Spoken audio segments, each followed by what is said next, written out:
Eu sou o Amílcar Correia e este é o P24. Cristiano Ronaldo é uma bênção ou uma maldição? Ronaldo's the GOAT. É fácil perceber que há um jogador preferido. Ronaldo! Who do you want to see? Cristiano. Why? Because I like him very much. Cristiano Ronaldo está mais do que habituado a bater recordes. O capitão da seleção nacional será o jogador de campo mais velho neste Campeonato do Mundo de Futebol, caso seja titular hoje na estreia de Portugal, em frente à República Democrática do Congo. De resto, nunca nenhum Campeonato do Mundo teve tantos jogadores com mais de 40 anos. Serão 8 os futebolistas quarentões, mais um do que em todos os últimos 22 torneios. Aparentemente há duas explicações para isso: o número recorde de eleições presentes, 48, e a evolução da medicina, da ciência. Lesões que antes eram fatais hoje são superadas.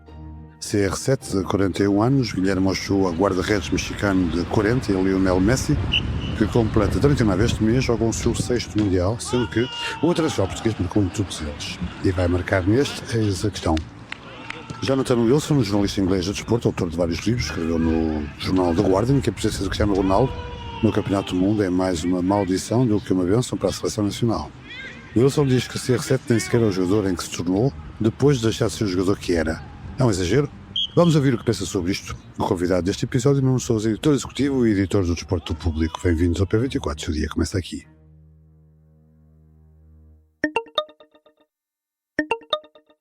Nuno Sousa, obrigado por teres vindo a este P24, dia em que Portugal se estreia, e vamos começar exatamente pela equipa adversária. Que equipa é esta? A imprensa tem dito que a República Democrática do Congo é uma equipa defensiva e disciplinada, mas ao certo com quem é que vamos jogar hoje? É efetivamente assim. É uma equipa à qual o selecionador atual, o Sébastien Desabre, que tem uma longuíssima experiência no futebol africano, conseguiu incutir alguma disciplina, alguma organização, e compaginá-la com o talento que já existia.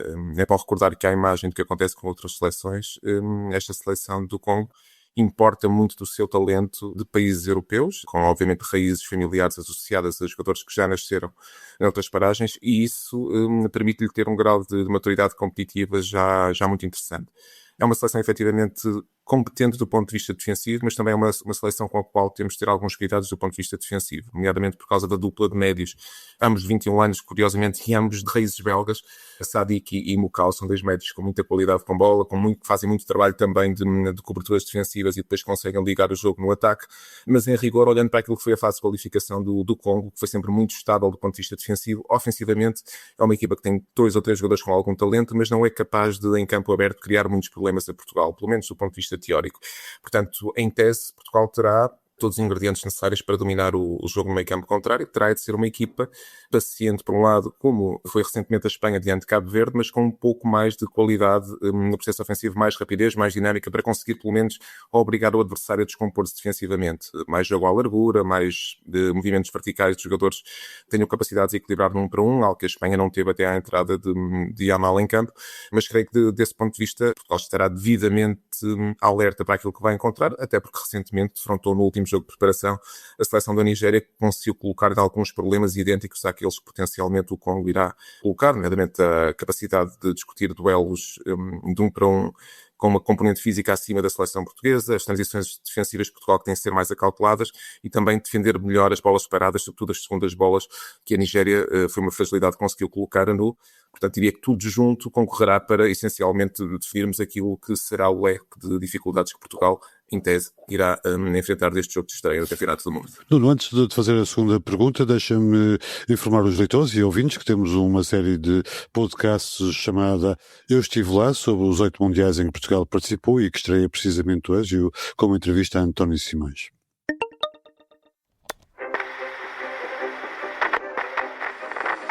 Há jogos que ficam na história e também na memória de um país.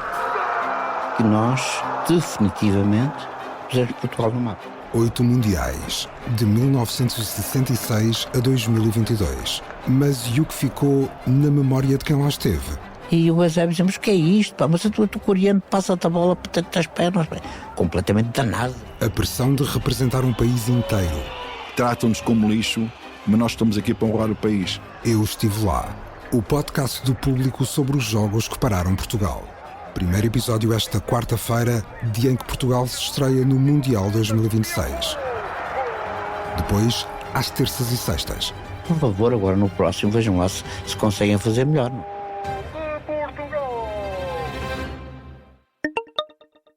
Nuno, este 8º Mundial representa para Portugal algo de diferente face aos outros em termos de equipa.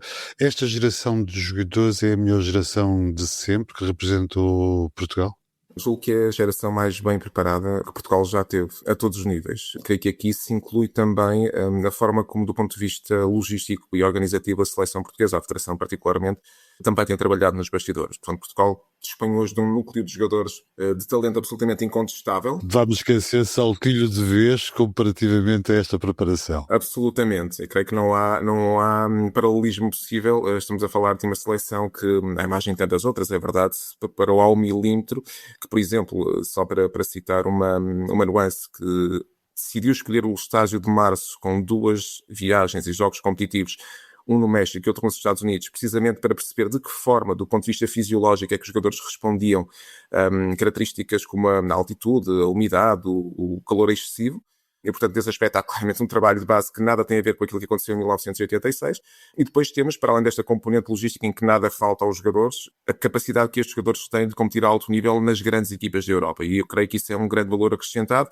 Olhamos para o 11 base, ou quase para, diria que para um 11 alargado, 18 jogadores que não fazem adivinhar grandes oscilações de rendimento. Tal é o nível de qualidade individual que oferecem ao jogo e que, ao mesmo tempo, vem de uma temporada muito exigente nos clubes onde jogaram, nos campeonatos de topo, e que permitem, na minha perspectiva, a Roberto Martínez dispor de um leque inusual de jogadores que lhe permitirão fazer abordagens diferentes em determinados jogos e, acima de tudo, esta questão é importante, ir minimizando a questão do desgaste acumulado ao longo da temporada, fazendo uma rotação mais ampla de jogo para jogo. E neste aspecto, como o Campeonato do Mundo de 2026 é mais alargado que os restantes, há um tempo de maior descanso também entre jogos, e nesse sentido eu creio que Portugal, que claramente por força da qualidade dos seus jogadores irá a jogo com maior índice de desgaste do que algumas das seleções que vai enfrentar, poderá também tornar essa questão um pouco menos notória, graças a uma gestão que eu creio que o selecionador nacional saberá fazer de forma muito, muito sensata. Vou aproveitar a tua deixa. Martínez conseguiu um 3º lugar com a Bélgica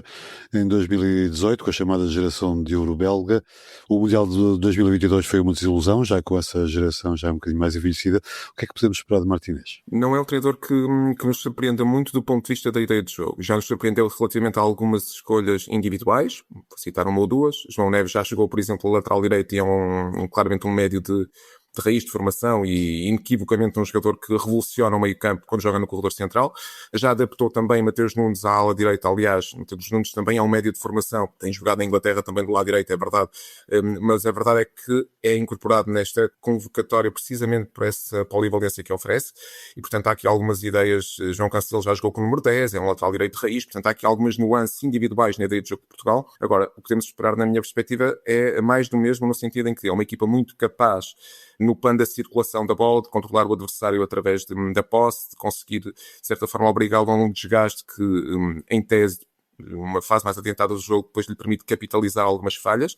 Não é um treinador que seja demasiado arrojado e que arrisque em demasia, mesmo quando a seleção está a precisar de chegar ao gol. Vimos isso no último campeonato da Europa, por exemplo, em que Portugal teve manifestas dificuldades em jogar contra seleções menos dotadas do ponto de vista do talento.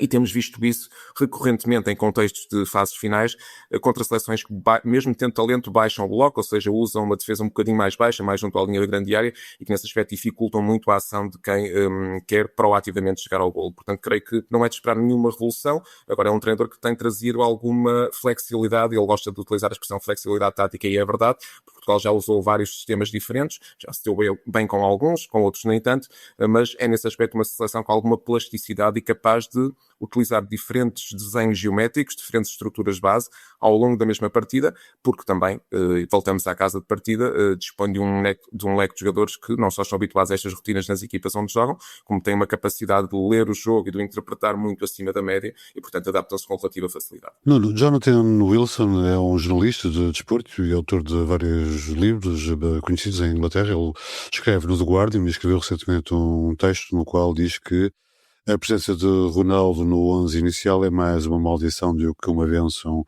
para a seleção e diz até que o CR7 nem sequer é o jogador em que se tornou depois de deixar de ser o jogador que era. Portanto, acha que a sua presença em campo é uma desvantagem para a seleção. É um exagero ou contém alguma dose de realismo? Contém alguma dose de realismo, não tenho problema nenhum em dizê-lo.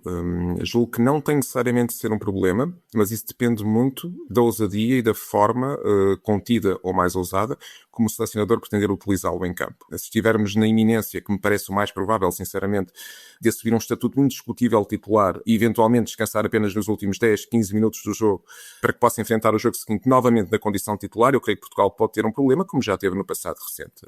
Estamos a falar de um jogador que, pese embora tenha uma carreira absolutamente inigualável, não é hoje o jogador que era, isso é indiscutível. Já foi bem mais impactante nestas novas funções que hoje desempenha do que é atualmente, ou seja, mesmo depois de ter passado de uma das alas de um extremo puro para um número 9, um finalizador de primeira água, já teve um período áureo mesmo nessa função que hoje obviamente não é capaz de replicar, o que é absolutamente natural, é a lei da vida.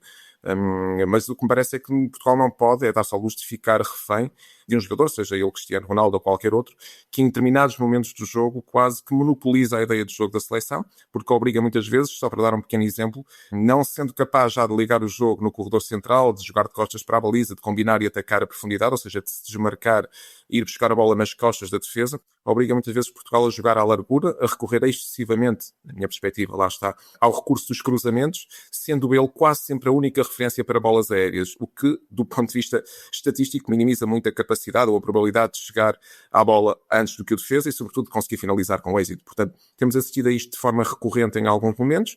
Em alguns casos, Portugal tem conseguido desbloquear o problema porque as seleções que têm enfrentado, nomeadamente nesta fase de qualificação para o Mundial, estão muitos furos abaixo daquilo que vale a seleção portuguesa. Em contexto de campeonatos do mundo, talvez excetuando 1 ou 2 momentos nesta primeira fase de grupos, eu creio que teremos um problema bem mais bicudo para resolver, se não soubermos, como eu dizia há pouco, temperar a utilização do jogador e, obviamente, procurar outro tipo de soluções na frente, sejam elas o próprio Gonçalo Ramos, que é diria que decalque mais imediato do perfil do jogador que é o Cristiano, quer Gonçalo Guedes, que é uma espécie de Diogo Jota versão B, porque tem o mesmo tipo de características, mais móvel, maior capacidade de arrastar marcações, mas portanto alguma destas soluções alternativas, na minha perspectiva, em muitos momentos do Mundial, deverá ser acautelada no sentido de podermos, de certa forma, surpreender também aquilo que é a organização defensiva adversária. Nuno, Messi faz 39 anos este mês. Ele representa um desafio semelhante para a seleção argentina? Da minha perspectiva, não tanto por uma razão simples, que nada tem a ver com a qualidade individual, tem mais a ver com a posição no terreno.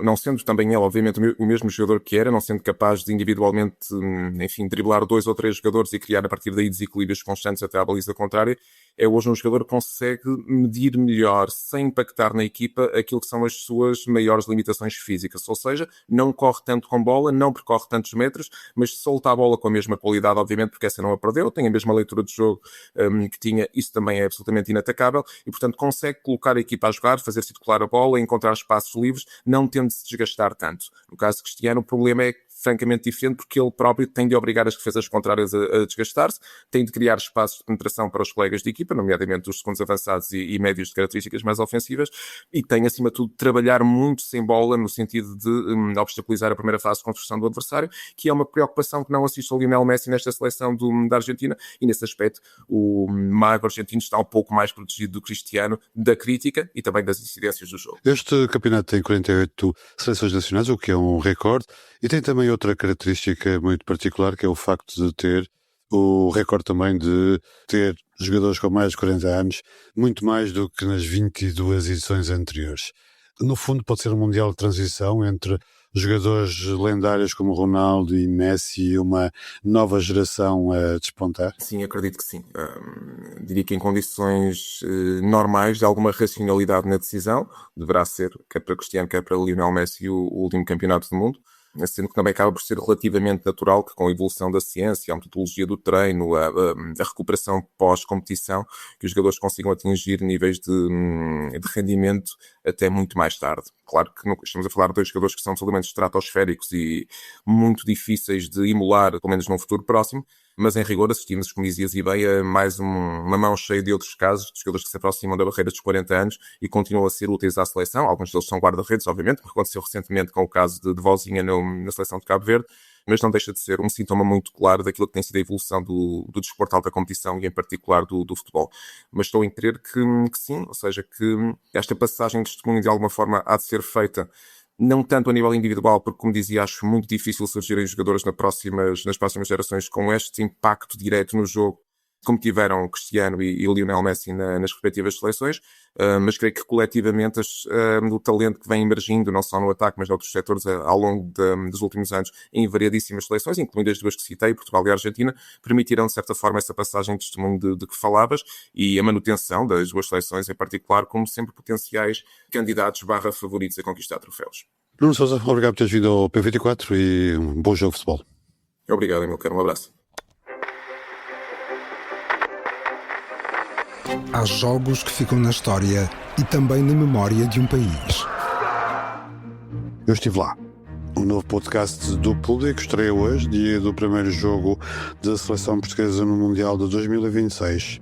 O primeiro entrevistado é António Simões, uma das estrelas dos magristas que ficaram em terceiro lugar no Mundial de 1966. Ouça o segundo episódio já na próxima sexta-feira. Daqui em diante, todos os episódios de Eu Estive Lá podem ser ouvidos todas as terças e sextas. Saiba mais em público.pt ou nas plataformas de streaming. Obrigado por ouvir o P24. Voltamos amanhã. Para não perder os novos episódios, subscreva este podcast do Público na sua aplicação preferida. Para além deste programa, há mais para descobrir em público.pt/podcasts. O Público fica no ouvido.